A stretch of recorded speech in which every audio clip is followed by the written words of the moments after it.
याचा उमेदवाराची जी काही रँकिंग आहे, समजा हा रँकिंगमध्ये 40,000 वरती एखादा उमेदवार आहे भाषा विषय. आता भाषा विषयामध्ये मराठी विषय, त्यानंतर जो काही इंग्रजी विषय आणि हिंदी विषय अशा पद्धतीने विषय येतात. तर 40 एवढ्या उमेदवारांना जी काही संधी असेल तर ती संधी बघा या ठिकाणी मिळू शकणार नाही, कारण ह्याच्यामध्ये अजून जे काही प्रवर्गानुसार माध्यमनुसार कशा पद्धतीने या ठिकाणी बघा जे काही वायफर्केशन आहे तर ते इथं पडू शकतं. आता तुमची जर समजा इथं जरी 47,000 टीईटी पहिला पेपर आणि सीटेट पहिला पेपर हे जे क्वालिफाय असलेले उमेदवार आहेत तर ह्यांना सगळ्यात जास्त संधी मिळणार आहे, कारण पहिला पेपर कशासाठी असतो 1 ते 5 आणि दुसरा जो पेपर आहे.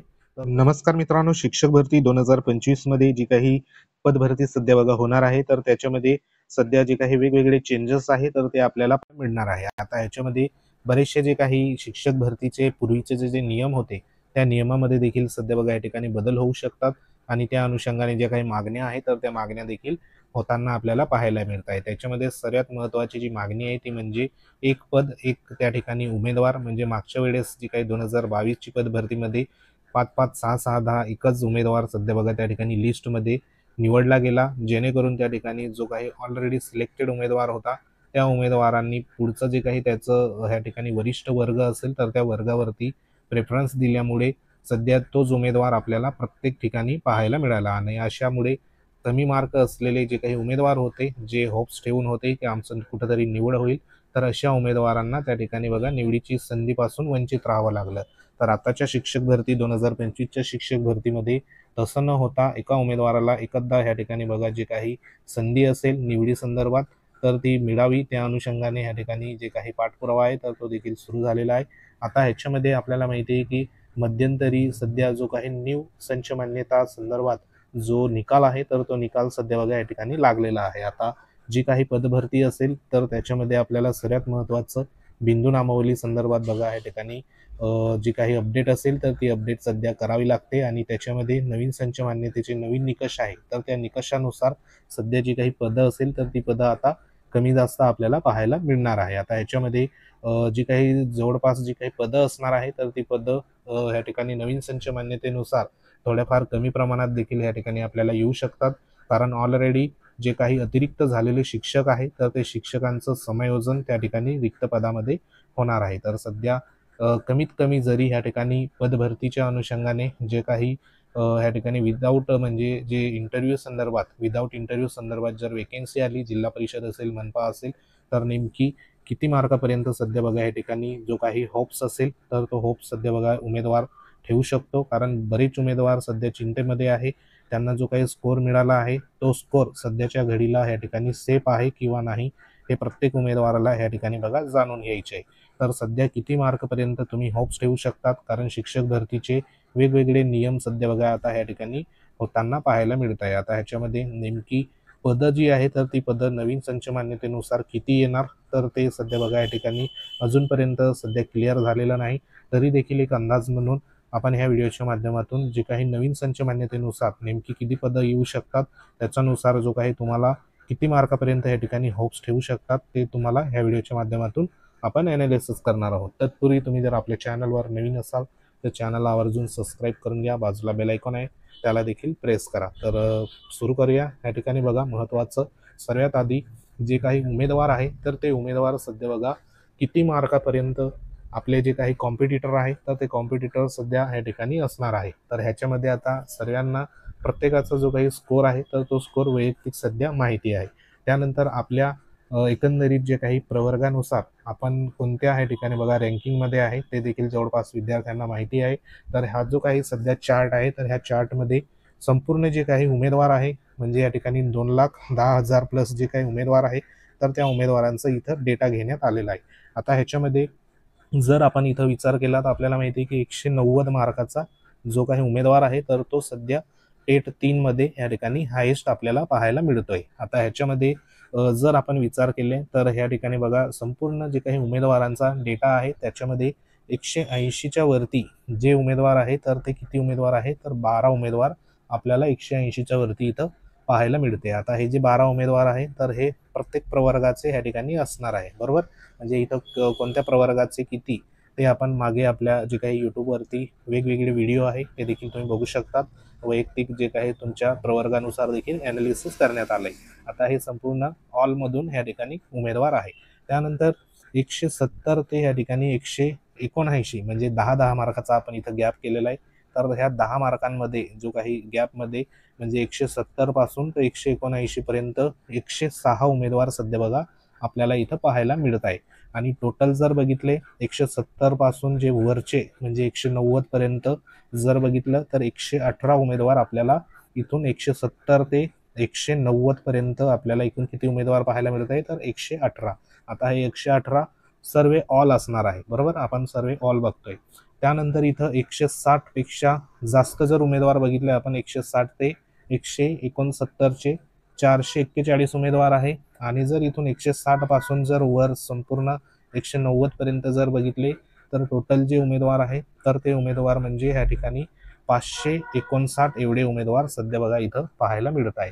त्यानंतर बघा इथे जे काही मीडियम जो स्कोर असेल म्हणजे जो सध्या बघा मध्यस्थी आलेला स्कोर तो म्हणजे 150 ते 159. आता ह्याच्यामध्ये 150 ते 159 मध्ये जवळपास या ठिकाणी 1113 उमेदवार सध्या आहे. आणि 150च्या वरती 190 पर्यंत जर विचार केला तर इथं 1672 उमेदवार सध्या बघा कॉम्पिटिशनमध्ये असणार आहे. आता ह्याच्यामध्ये तुमचा जो स्कोर आहे तर तो स्कोर तुम्हाला ह्या ठिकाणी बघा तुमची जी काही रेंज असेल तर ती रेंज ह्या ठिकाणी अंदाज तुम्ही लावू शकतात. आता ही संपूर्ण उमेदवारांची रेंज ह्या ठिकाणी दाखवण्यात आली आहे. तर तुमच्या प्रवर्गामध्ये तुमची जी काही रेंज असेल तर ती अगदी कमी प्रमाणात ह्या ठिकाणी असणार आहे. तर ह्याच्यामध्ये तुम्हाला ऑलमध्ये जी काही रँक आहे त्या रँकनुसार देखील तुमचा अंदाज या ठिकाणी लागणार आहे. आणि तुमची स्वतःची जी काही कॅटेगरीनुसार जी रँक असेल तर ती ह्याच्या व्यतिरिक्त बघा तुमची कमीच असणार आहे, बरोबर.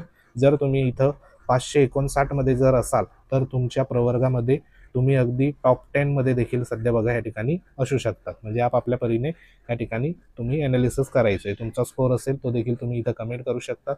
त्यानंतर पुढचा जर स्कोर घेतला आपण तर तो म्हणजे या ठिकाणी 140 ते 149 दरम्यान किती आहे टोटल उमेदवार 4651. 130च्या वरती 11320.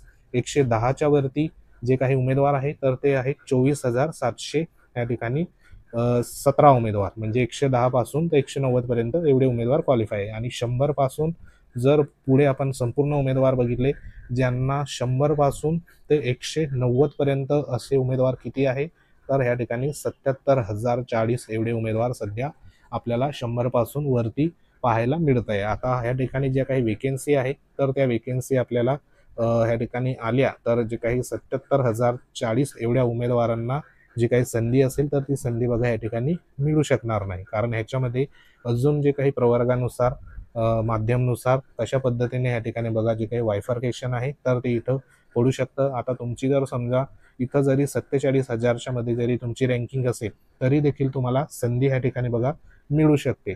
किंवा तुम्ही 24,000 मध्ये देखील असाल ह्या रँकमध्ये तरी देखील तुम्हाला संधी मिळू शकते. तर ती संधी नेमकी कशी मिळू शकते ते देखील आपण पुढे बघणार आहोत. तर त्याच्यामध्ये बघा अशा पद्धतीने जी काही जाहिरात आहे तर ती जाहिरात पवित्र पोर्टल मार्फत सध्या येत असते. त्याच्यामध्ये उभं ह्या ठिकाणी जे काही आरक्षण आहे तर ते आरक्षण असं 12 प्रकारचं असतं. आणि आडवं जे आरक्षण आहे तर ते आरक्षण अशा पद्धतीने ह्या ठिकाणी समांतर आरक्षण असतं. त्याच्यामध्ये इथं या ठिकाणी बघा SC ST संदर्भात असेल, पेसाच्या असेल, विजा अस असेल, भज ब क ड त्यानंतर इमाव विमाप्र EWS SCBC आणि ओपन असे हे उभं आरक्षणाची असते. त्यानंतर प्रत्येक प्रवर्गामध्ये जे काही हॉरिझॉन्टल आरक्षण असतं त्याच्यामध्ये महिलांसंदर्भात बघा या ठिकाणी स्पेशल जे काही आरक्षण आहे तर त्या आरक्षणानुसार या ठिकाणी वेकेन्सी महिलांची येत असते. त्यानंतर माजी सैनिक, अंशकालीन, प्रकल्पग्रस्त, भूकंपग्रस्त, खेळाडू, त्यानंतर समांतर आरक्षणाव्यतिरिक्त पद अशा पद्धतीने जी काही सध्या बघा जाहिरात पवित्र पोर्टल मार्फत आपल्याला पाहायला मिळते. आता ह्याच्यामध्ये दिव्यांग संदर्भात देखील आरक्षण असतं जवळपास 4% इथं देण्यात आलंय. म्हणजे अशा पद्धतीने जाहिरात आल्यानंतर आपली जी काही प्रवर्गानुसार नेमकी वेकेन्सी त्या ठिकाणी आली आहे किंवा नाही ते तुम्ही या ठिकाणी बघा बघून घ्यायचे. त्याच्यानुसार तुम्हाला जी संधी असेल तर ती संधी अवेलेबल होणार. आता ह्याच्यामध्ये मागे जो सांगितल्याप्रमाणे इथं तुमचा 24,000 पर्यंत जरी तुमचं बघा या ठिकाणी रँकिंग असेल किंवा 47,000 मध्ये देखील रँकिंग असेल तरी तुम्हाला संधी कशी मिळू शकते तर आपल्याला महत्त्वाचं या ठिकाणी शिक्षक भरतीचे माध्यमनुसार ज्या जाहिरात आहेत तर त्या जाहिरात सध्या येत असतात. आता तुम्ही 47,000 मध्ये सध्या बघा तुमची रँकिंग आहे. तुमचं माध्यम आहे या ठिकाणी इंग्रजी माध्यम, बरोबर. आता ह्या 47,000 मध्ये इंग्रजी माध्यमाचे जे काही उमेदवार असेल तुमच्या पुढचे, तर ते तुमचे बघा या ठिकाणी जवळपास कमी प्रमाणात या ठिकाणी पाहायला मिळतील. त्यानंतर परत तुमच्या प्रवर्गाचे जे काही उमेदवार आहे ते उमेदवार परत ह्या ठिकाणी कमी त्या ठिकाणी तुम्हाला पाहायला मिळतील. त्यानंतर तुम्ही जर ह्या ठिकाणी विशेष म्हणजे जे काही आरक्षण असेल तुमचं, तर तुमच्या आरक्षणानुसार जे काही उमेदवार असेल तर ते देखील तुम्हाला इथं कमी प्रमाणात म्हणजे तुमची निवडीची जी संधी असेल तर ती इथं बघा ह्या ठिकाणी वाढत जाते. म्हणजे तुमची रँकिंग जी असेल तर ती कमी कमी होत जाते तुमच्या प्रवर्गानुसार. आता एखादा उमेदवार जर समजा मराठी संदर्भात असेल किंवा उर्दू संदर्भात असेल तर त्याचं देखील त्याच पद्धतीने ह्या ठिकाणी वेकेन्सीनुसार त्यांच्या प्रवर्गानुसार आणि त्यांचं जे काही क्वालिफिकेशन असेल त्याच्यानुसार तिथं संधीही वाढत जाते. त्यानंतर बघा पुढची जी काही तुमची संधी निवडण्यासंदर्भात किंवा तुम्हाला संधी बघा कशी मिळू शकते, तर तुम्ही आहे 47,000 प्लस जे काही रँकवरती तुमचं नाव आहे, बरोबर. परंतु तुम्ही ह्या ठिकाणी 1 ते 5 साठी क्वालिफाय आहात, बरोबर. आता ह्या 47 मध्ये तुमच्या प्रवर्गातले ह्या ठिकाणी 1 ते 5 मध्ये क्वालिफाय असलेले म्हणजे जे काही पात्र उमेदवार सध्या बघा या ठिकाणी फक्त तुमचे प्रवर्गामधले इथं कॉम्पिटिटर असणार आहे. आता जर तुम्ही इथं जर महिला उमेदवार असाल तर महिलांसाठी बघा ह्या ठिकाणी विशेष संधी असणार आहे. आता ह्याच्यामध्ये 47,000 मध्ये जे काही तुमच्या पुढचे उमेदवार आहे टॉपचे, तर ते एखादा उमेदवार ह्या ठिकाणी बघा काही उमेदवार 9 ते 10 साठी फक्त पात्र असणार, काही उमेदवार 6 ते 8 साठी पात्र असणार, काही उमेदवार 11 ते 12 साठी पात्र असणार. म्हणजे हे जे उमेदवार आहे तर हे तुमच्या कॉम्पिटिशन मधून मायनस सध्या बघा इथं होऊन जाणार. म्हणजे इथं तुमची जी काही संधी आहे तर ती संधी इथं वाढलेली सध्या बघा असणार आहे. आता इथं जर एखादा उमेदवार फक्त इथं जर सिलेक्ट झाला 1 ते 5 ला आणि तुमची पात्रता 9वी 10वी साठी पण आहे, 6 ते 8 साठी पण आहे, 10 ते 11 साठी पण आहे, तर इथं जर तुम्ही सिलेक्ट झाला तर ह्या ज्या वेकेन्सी असेल तर त्या वेकेन्सीमध्ये इतर उमेदवारांना सध्या बघा तिथं संधी मिळणार आहे. म्हणजे इथं तुमची निवडीची संधी आहे तर ती देखील इथं वाढून जाणार आहे. त्यानंतर पुढचं म्हणजे टीईटी पहिला पेपर आणि सीटेट पहिला पेपर. हे जे क्वालिफाय असलेले उमेदवार आहे तर ह्यांना सगळ्यात जास्त संधी मिळणार आहे. कारण पहिला पेपर कशासाठी असतो 1 ते 5 आणि दुसरा जो पेपर आहे तर तो 6 ते 8 या वर्गासाठी, बरोबर. तर हे पेपर क्वालिफाय असलेले जे काही उमेदवार असेल तर त्या उमेदवारांना बघा इथं संधी जी असेल तर ती जास्त चान्स त्या ठिकाणी असणार आहे. आता तुमची समजा ह्या ठिकाणी 40,000च्या रँकिंगमध्ये नाव आहे, बरोबर. परंतु ह्या 40,000 मध्ये समजा जे काही टीईटी आणि सीटेट क्वालिफाय असलेले उमेदवार सध्या बघा कमी असणार आहे. म्हणजे जे नॉन टीईटी किंवा सीटेट क्वालिफाय असलेले उमेदवार जरी इथं बघा 20,000 जरी आपण काढून टाकले तर तुमच्या कॉम्पिटिशनमध्ये 20,000 मध्ये सध्या बघा असणार आहे. आता ह्या 20,000 मध्ये पण तुमच्या प्रवर्गाचे जे काही सध्या बघा किती उमेदवार आहे त्याच्यानुसार तुमची जी काही निवडीची संधी असेल तर ती इथं वाढणार आहे. म्हणजे तुमच्या प्रवर्गाला आले 400 उमेदवार, बरोबर. आता त्या 400 उमेदवारांमध्ये देखील 1 ते 5वी साठी कोण पात्र आहे, मग ह्याच्यामध्ये 400 मधून समजा 1 ते 5वी साठी 100 उमेदवार तुमच्या प्रवर्गाचे सध्या बघा इथं पात्र असणार. मग त्याच्यामध्ये देखील आरक्षणावाले जे उमेदवार असेल माजी सैनिक, प्रकल्पग्रस्त, भूकंपग्रस्त ते बाजूला जातील. म्हणजे इथं जे काही निवडीच्या संधी असेल तर त्या संधी तुम्हाला इथं वाढत जाणार, बरोबर. आता इथं जर समजा टोटल 40 जरी तुम्हाला सर्वसाधारण वेकेन्सी आली आणि ह्या 40 वेकेन्सी संपूर्ण महाराष्ट्रभर प्रत्येक जिल्हा परिषदच्या जर आपण इथं पकडल्या म्हणजे कुठं 10 वेकेन्सी आल्या, कुठं 15 वेकेन्सी, कुठं 20 वेकेन्सी, अशा पद्धतीने वेकेन्सी वाढत जातात आणि त्याच्यानुसार तुम्हाला इथं संधीही मिळत जाते, बरोबर. तर इथं देखील तुम्हाला संधी मिळू शकते. त्यानंतर जे काही विषय शिक्षक असतात तर त्यांच्यासाठी देखील खूप महत्त्वाचं या ठिकाणी बघा व्हिडिओ असणार आहे, तर तो तुम्ही देखील नक्की बघा. आता इथे जर भाषा विषयाचा एखादा उमेदवार असेल आणि भाषा विषयाचा उमेदवाराची जी काही रँकिंग आहे, समजा हा रँकिंगमध्ये 40,000 वरती एखादा उमेदवार आहे भाषा विषय. आता भाषा विषयमध्ये मराठी विषय, त्यानंतर जो काही इंग्रजी विषय आणि हिंदी विषय अशा पद्धतीने विषय येतात. तर एखादा उमेदवार समजा मराठी विषयाचा उमेदवार आहे त्याची रँकिंग या ठिकाणी ऑलमध्ये 40,000 वरती आहे, बरोबर. आता 40,000 मध्ये फक्त भाषा विषयाचे एखादा मराठी विषयवाला उमेदवार आहे तर ते नेमकी किती आहे, बरोबर. आता हे टोटल ऑल कॅटेगरीमध्ये मराठीवाले किती आहे तर ते कमी प्रमाणात असणार आणि त्याचबरोबर तुमच्या प्रवर्गाचे जे काही मराठी विषयवाले फक्त तुमच्या प्रवर्गाचे ते अजून तुटपुंजे असणार, बरोबर. आता त्यामध्ये जो काही रँकिंगमध्ये बघा हे ठिकाणी म्हणजे जास्त मार्क असेल टेट परीक्षेमध्ये तर त्याची जी काही निवड असेल भाषा विषयामध्ये तर ती त्या ठिकाणी नक्की होणार.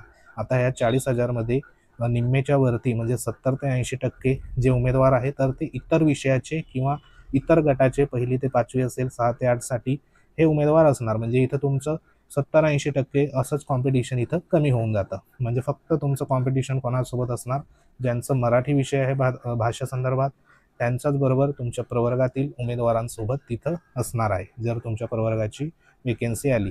आता समाजशास्त्राचं जरी घेतलं आपण तर फक्त समाजशास्त्र विषयवाले उमेदवार तुमचे कॉम्पिटिटर असणार आहे. ते पण तुमच्या प्रवर्गामधील जी काही वेकेन्सी असेल तर ती तुमच्या प्रवर्गासंदर्भात असणार आहे. आता गणित विज्ञानच्या तर भरपूर वेकेन्सी असतात, तर ह्यांची जी सध्या बघा निवडीचे चान्सेस आहे तर ते सर्वात जास्त असतात. त्यानंतर इतर विषय म्हणजे जे सध्या विशेष शिक्षकांचं कला शिक्षक असेल, क्रीडा शिक्षक असेल तर ह्या संदर्भात त्यांची जी पात्रता असेल तर त्या पात्रतेच्या अनुषंगानेच जे काही कॉम्पिटिटर त्यांचे प्रवर्गानुसार असणार आहे. तर ह्यांना देखील विशेष संधी इथं मिळणार आहे. म्हणजे कमीत कमी मार्क असेल तरी देखील तुम्हाला इथं संधी मिळू शकते. आता ह्याच्यामध्ये नवीन संच मान्यतेनुसार जर का भविष्यात 10,000 किंवा त्यापेक्षा थोडे जास्त जागा आल्या म्हणजे वेकेन्सी आल्या म्हणजे या ठिकाणी विना मुलाखतच्या, तर जो काही कट ऑफ असेल तर तो कट ऑफ या ठिकाणी आपल्याला थोडासा हाय गेलेला सध्या इथं पाहायला मिळतो. आता याच्यामध्ये जर का तुमच्या प्रवर्गात जर वेकेन्सी जास्त आल्या बरोबर आणि तुमच्या विषयाच्या वेकेन्सी जास्त आल्या तर त्या ठिकाणी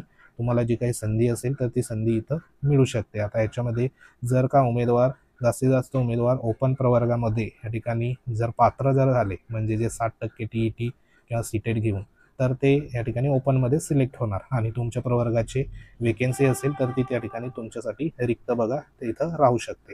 तर इथं देखील तुम्हाला संधी जी आहे तर ती संधी इथं मिळू शकते. तर सध्या कमीत कमी मार्क जरी असेल तरी देखील तुम्हाला जी संधी असेल तर ती मे बी इथं मिळू शकते. आता याच्यामध्ये सर्वात जास्त जे काही वेकेन्सी आहे तर त्या वेकेन्सी येण्यासाठी बघा प्रयत्न करावा लागेल, जेणेकरून अतिरिक्त शिक्षकांचं समायोजन जरी झालं तरी देखील वेकेन्सी उर्वरित वेकेन्सी ज्या आहेत तर त्या जास्तीत जास्त येणे देखील गरजेचं आहे. जेणेकरून 100% पदभरती मान्यता असेल तर इथं जास्तीत जास्त ज्या वेकेन्सी आहे तर त्या देखील येणं गरजेचं आहे आणि त्या अनुषंगाने पुढील जो काही पाठपुरावा असेल तर तो देखील सध्या इथं करणार आहे. तर सध्या कमी मार्क असेल तरी देखील तुम्ही हॉप्स ठेवा. ह्याच्यावरती पुढे जो काही व्हिडिओ असेल तर तो व्हिडिओ तुम्हाला नक्कीच बघा. अजून ह्या चांगल्या पद्धतीने सध्या बघा वेकेन्सी आल्यानंतर तुमच्यापर्यंत पोहोचवणार आहोत. तर सध्या महत्त्वाचा व्हिडिओ होता. व्हिडिओ आवडला असेल व्हिडिओ लाईक करा, शेअर करा. तुम्ही जर आपल्या चॅनलवर नवीन असाल तर चॅनलला आवर्जून सबस्क्राईब करा. तुमची जी काही रँकिंग असेल ती रँकिंग तुम्ही कमेंट करू शकता. तुमचा स्कोअर कमेंट करा. प्रवर्ग असेल, विषय असेल त्याच्यावर तुम्हाला योग्य तो रिप्लाय आपण देऊ. कमेंट भरपूर येत असतात, रिप्लाय थोडा लेट मिळत असतो परंतु प्रत्येकाला रिप्लाय आपण देत असतो. तर तुमचे काही प्रश्न असतील तर कमेंट नक्की करा. तुम्हाला जाणून घ्यायचं असेल तर कमेंट तुम्ही करू शकता. तर महत्त्वाचा व्हिडिओ होता. लाईक करा, शेअर करा. तुम्ही जर चॅनलवर नवीन असाल तर चॅनलला हे आपलं नवीन चॅनल आहे तर ह्याला जास्तीत जास्त सबस्क्राईब करा, सपोर्ट करा, इतरांपर्यंत देखील शेअर करा, जेणेकरून तुम्हाला शिक्षक भरतीमध्ये परिपूर्ण जे काही पुढे मार्गदर्शन असेल निवडी संदर्भात तर ते ह्या चॅनलवर केलं जाईल. तर भेटू आपण. महत्त्वाचा व्हिडिओ होता. तर भेटू नेक्स्ट अपडेटमध्ये. तोपर्यंत जय हिंद, वंदे मातरम.